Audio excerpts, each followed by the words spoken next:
సమూయేలు రెండవ గ్రంథము 10వ అధ్యాయము. పిమ్మట అమ్మోను రాజు మృతి నొందగా అతని కుమారుడగు హానూను అతని రాజ్యము నేలుచుండెను.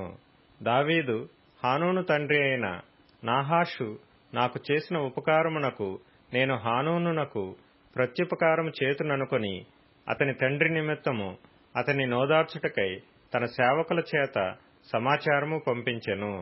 దావీదు సేవకులు అమ్మోనీయుల దేశములోనికి రాగా అమ్మోనీయుల గనులు తమ రాజగు హానూనుతో ఈలాగు మనవి చేసిరి: నీ తండ్రిని సన్మానించుటకే దావీదు నీ యొద్దకు ఓదార్చువారిని పంపెనని నీవనుకొనుచున్నావా?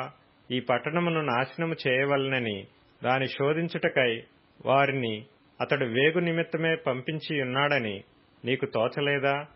అంతటా హానూను దావీదు పంపించిన సేవకులను పట్టుకొని సగము గడ్డము గొరిగించి వారు తొడుగుకొనిన బట్టలను నడిమికి పిర్రల మట్టుకు కత్తిరించి వారిని వెళ్లగొట్టెను.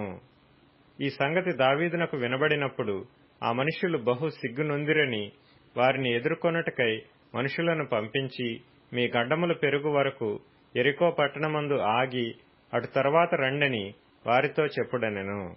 దావీదు దృష్టికి మనలను మనము హేయపరచుకొంటిమని అమ్మోనీయులు గ్రహించి దూతలను పంపి బేత్రెహోబుతోనూ అరాము సోబాతోనూ చేరిన సిరియనులలో నుండి 20,000 మంది కాల్బలమును, మయకా రాజునొద్ద నుండి 1,000 మంది బంటులను, టోబులో నుండి 12,000 మంది బంటులను జీతమునకు పిలిపించుకొనిరి. దావీదు ఈ సంగతి విని యోవాబును శూరుల దండంతటినీ పంపెను. అమ్మోనీయులు బయలుదేరి గుమ్మమునకెదురుగా యుద్ధ పంక్తులు తీర్చిరి. సోబా సిరియనులను, రెహోబు సిరియనులను, మయకా వారును, టోబు వారును విడిగా పొలములో నిలిచిరి. యోవాబు తనకు వెనుకను ముందును వారు యుద్ధ పంక్తులు తీర్చియుండుట చూచి ఇశ్రాయేలీలలో బలాఢ్యులను ఏర్పరచి పంక్తులు తీర్చి సిరియనులను ఎదుర్కొనబోయెను. అమ్మోనీయులను ఎదుర్కొనుటకై మిగిలిన వారిని తన సహోదరుడగు అబీషైకి అప్పగించి, సిరియనుల బలము నాకు మించిన ఎడల నీవు నన్ను ఆదుకొనవలెను. అమ్మోనీయుల బలము నీకు మించిన ఎడల నేను వచ్చి నిన్ను ఆదుకొందునని చెప్పి అమ్మోనీయులను ఎదుర్కొనుటకై తన వారిని వ్యూహపరిచెను.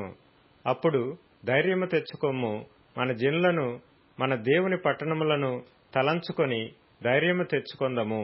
తన దృష్టికి ఏది అనుకూలమో యెహోవా దానిని చేయునుగాక అని అబీషైతో చెప్పి, యోవాబును అతనితో కూడానున్నవారును సిరియనులతో యుద్ధము చేయ బయలుదేరగానే వారు అతని ఎదుట నిలువజాలక పారిపోయిరి.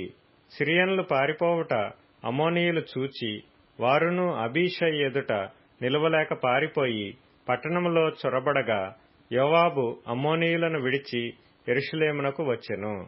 అయితే సిరియనులు తాము ఇశ్రాయేలీల చేతిలో ఓడిపోతిమని తెలుసుకొని గుంపు కూడిరి.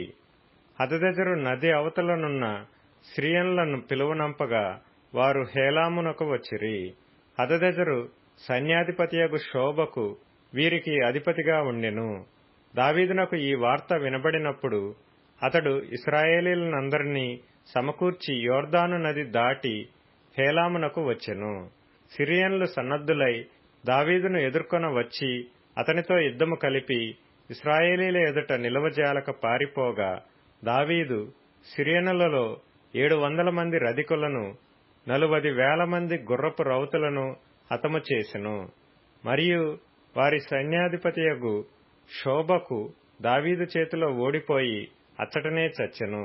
హదదెజరునకు సేవకులగు రాజులందరూ తాము ఇశ్రాయేలీల ఎదుట నిలవలేకుండా కొట్టబడి ఉండుట చూచి ఇశ్రాయేలీలతో సమాధానపడి వారికి లోబడిరి. సిరియనులు భయాక్రాంతులై అమ్మోనీయులకు ఇక సహాయము చేయుట మానిరి.